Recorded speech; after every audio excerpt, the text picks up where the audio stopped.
हरे कृष्णा। मार्गशीर्ष माह की शुक्ल पक्ष की एकादशी को मोक्षदा एकादशी कहा जाता है। इस दिन भगवान श्री कृष्ण के मुख से पवित्र श्रीमद् भगवद गीता का जन्म हुआ था। ब्रह्मांड पुराण में मार्गशीर्ष महीने के शुक्ल पक्ष में आने वाली मोक्षदा एकादशी का महात्म्य पूछने पर भगवान श्री कृष्ण महाराज युधिष्ठिर से कहते हैं कि धर्मराज, तुमने बड़ा ही उत्तम प्रश्न किया है। मार्गशीर्ष शुक्ल एकादशी अनेक पापों को नष्ट करने वाली है। इसका नाम मोक्षदा एकादशी है। इस दिन दामोदर भगवान की धूप, दीप, नैवेद्य, तुलसी व मंजरी आदि से भक्ति पूर्वक पूजा करनी चाहिए। इसकी कथा पुराण में इस प्रकार है, इसे ध्यान पूर्वक सुनो। प्राचीन समय में वैष्णव निवासित रमणीय चंपक नगर में वैखानस महाराज राज्य करते थे। उनके राज्य में चारों वेदों के ज्ञाता ब्राह्मण रहते थे। राजा अपनी प्रजा का पुत्रवत पालन किया करता था। एक रात्रि को स्वप्न में राजा ने अपने पिता को नरक की यातनाएं भोगते देखा। इस प्रकार का स्वप्न देखकर राजा बड़ा ही व्याकुल हुआ। वो बेचैनी से सुबह होने की प्रतीक्षा करने लगा। सुबह होते ही उसने ब्राह्मणों को बुलाकर उनके समक्ष अपने स्वप्न की बात बताई। उसने कहा, हे ब्राह्मणों, रात्रि को स्वप्न में मैंने अपने पिता को नरक की यातनाएं भोगते देखा। उन्होंने मुझसे कहा है कि हे पुत्र, मैं घोर नरक भोग रहा हूँ, मेरी यहाँ से मुक्ति कराओ। जब से मैंने उनके ये वचन सुने तब से मुझे चैन नहीं है। मुझे अब राज्य, सुख, ऐश्वर्य, हाथी, घोड़े, धन, स्त्री, पुत्र आदि कुछ भी सुखदायक प्रतीत नहीं हो रहे हैं। अब मैं क्या करूं, कहाँ जाऊं? इस दुख के कारण मेरा शरीर तप रहा है। आप लोग मुझे किसी प्रकार का तप, दान, व्रत आदि बताएं जिससे मेरे पिता को मुक्ति प्राप्त हो। यदि मैंने अपने पिता को नरक की यातनाओं से मुक्त कराने के प्रयास नहीं किए तो मेरा जीवन निरर्थक है। जिसके पिता नरक की यातनाएं भोग रहे हो, उस व्यक्ति को इस धरती पर सुख भोगने का कोई अधिकार नहीं है। हे ब्राह्मण देवो, मुझे शीघ्र ही इसका कोई उपाय बताने की कृपा करें।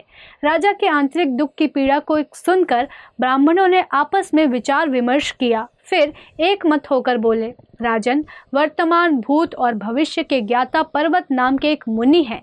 वे यहाँ से अधिक दूर नहीं हैं। आप अपनी ये व्यथा उनसे जाकर कहें, वे अवश्य ही इसका कोई सरल उपाय आपको बता देंगे। ब्राह्मणों की बात मान राजा पर्वत मुनि के आश्रम पर गए। आश्रम में अनेक शांतिचित योगी और मुनि तपस्या कर रहे थे। चारों वेदों के ज्ञाता पर्वत मुनि दूसरे ब्रह्मा के समान बैठे जान पड़ते थे। राजा ने उन्हें दंडवत प्रणाम किया तथा अपना परिचय दिया। पर्वत मुनि ने राजा से कुशलक्षेम पूछी।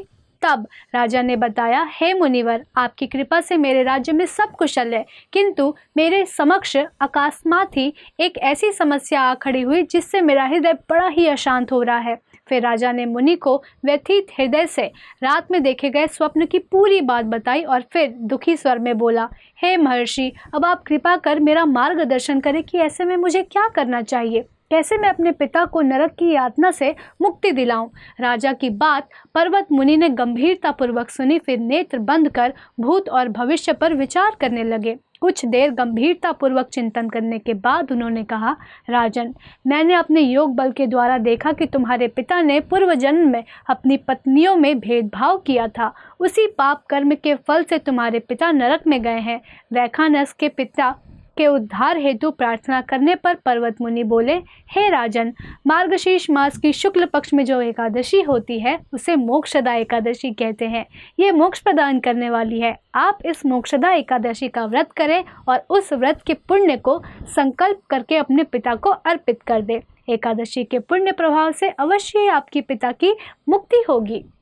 पर्वत मुनि के वचनों को सुनकर राजा अपने राज्य को लौट आए और परिवार सहित मोक्षदा एकादशी का व्रत किया। इस व्रत के पुण्य को राजा ने अपने पिता को अर्पित कर दिया। इस पुण्य के प्रभाव से राजा के पिता को सहज ही मुक्ति मिल गई।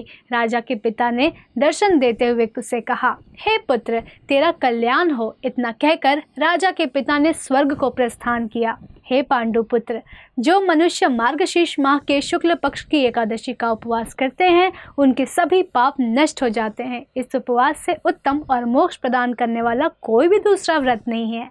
यह उपवास मोक्ष प्रदान करने वाली चिंतामणि के समान है, जिससे उपवास करने वाले की सभी मनोकामनाएं पूर्ण होती है। अतः भगवान श्री हरि विष्णु के निमित्त ये उपवास पूर्ण निष्ठा व श्रद्धा से करनी चाहिए। तो आइए हम सब भी भगवान श्री कृष्ण को अत्यंत प्रिय इस एकादशी के व्रत व्रत को रखें जो जीवन के सर्वोच्च लक्ष्य भक्ति में अत्यंत सहायक है। वह इस दिन अधिक से अधिक नाम संकीर्तन करें, जप करें, विशेषतया भगवद गीता का अध्ययन करें। मोक्षदा एकादशी के पावन अवसर पर इस्कॉन के सभी मंदिरों में भगवद गीता यथारूप तथा शास्त्रों की ही सार रूप अनेक छोटी बड़ी किताबों का वितरण किया जाता है ताकि प्राणी मात्र तक भगवान का ये दिव्य संदेश पहुंच सके। आप सब भी इस पुनीत कार्य में सहभागी बने, पुस्तकों को खरीदकर उनका अध्ययन करें, उनका वितरण करें, अपना ये मनुष्य जीवन सफल बनाएं। धन्यवाद। हरे कृष्णा। ऐसे ही और भक्तिमय कार्यक्रमों के लिए देखिए हरे कृष्णा टेलीविजन और इसे प्राप्त करने के लिए आप अपने केबल अथवा DTH ऑपरेटर से संपर्क करें तथा और अधिक जानकारी के लिए आज ही डायल करें 7666 839 839।